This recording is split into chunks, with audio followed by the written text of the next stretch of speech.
So, okay, guys. So, magbibigay ako ng, mag-check tayo ng product. Okay, guys. So, mag-check tayo ng product. So, meron akong nabili out of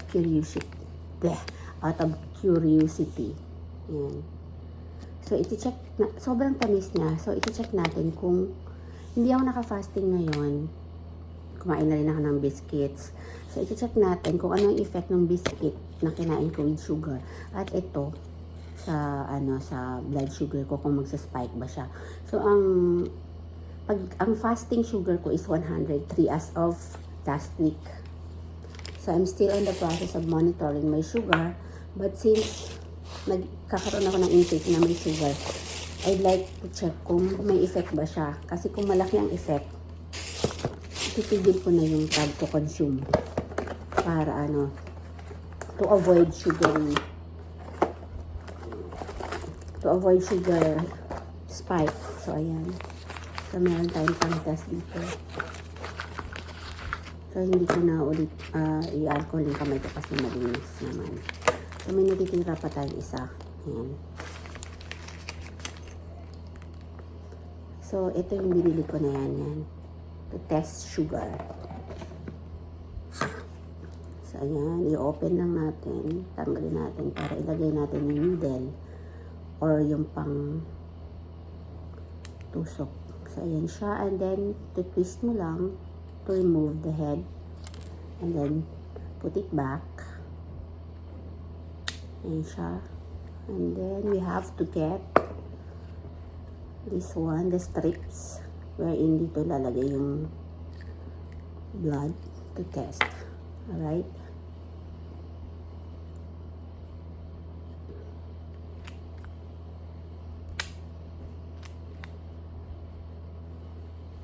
So, lalagay na natin dito.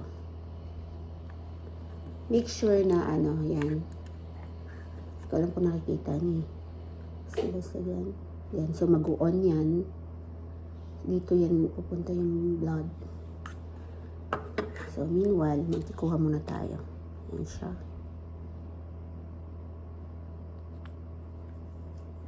Press mo lang to. Bismillah. Ow. Hindi na siya ganun kasakit. So, ayan. So, may lalabas ng blood. And then, uy, tumulo. Then, you have to put it here. Ayan. Pag may lumabas ng timer. Ayan. So, 98 ang aking sugar.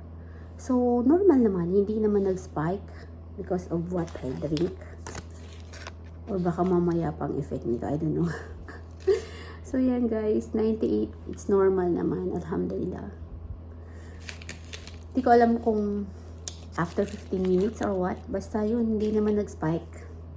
So, I guess I have to continue. At saka yung biscuit na kinain ko, hindi naman nag-cause ng spike sa sugar ko. And, guys, hindi pa ako naka-fasting. So, if you want to test your blood sugar, you have to do the fasting. Yung ginawa ko ngayon is hindi ako nag-fast. Kumain na ako ng siguro 4 pieces na biscuits. And then, ito nga, uminom nga ako nito. Yung papalegit check natin. So, 98, alhamdulillah, it's normal naman. So, we have to remove this na. Then, 98 guys, 98, alhamdulillah. So, ang normal range is, pag mataas ang sugar mo, dapat hindi ka tataas ng 100. Kasi 100 above is mataas na siya. So, kailangan mo nang lifestyle change. So, kung below 100, you're still on the right track. I'm not a doctor, guys. I'm just sharing based on experience and what I read. So, ito, tatapon na natin ito.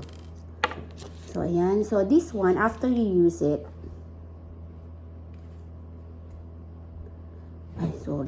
ayan.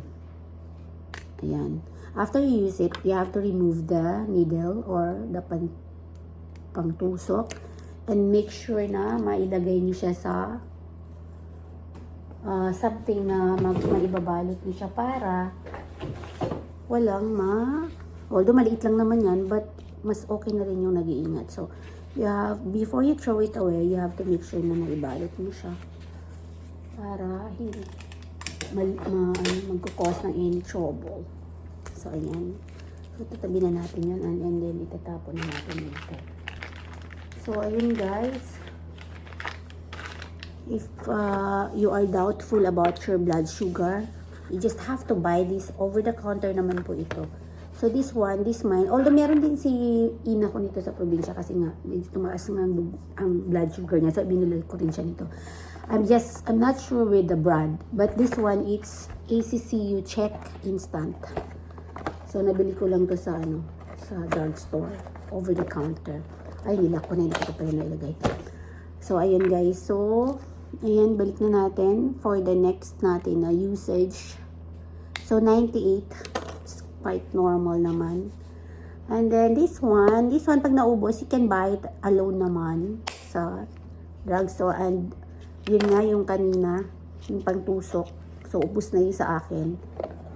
So bibili ako kasi nga iti-test ko yung aking employees kung normal ang kanilang mga blood sugar. Alright, so this is AC. Naku, not promoting it pero just sharing. So as you can see, 98 yung blood sugar ko. Alhamdulillah. I thought, nag-cause ng spike yung ito. So wala naman pala siyang kasalanan. Sorry naman.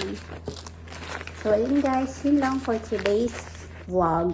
Sharing my blood sugar testing, if it's normal or not. So if your blood sugar is 100 above, you just have to, during fasting, you just have to do the lifestyle change. Avoid the matatamis, the sugary, the bread, the white rice,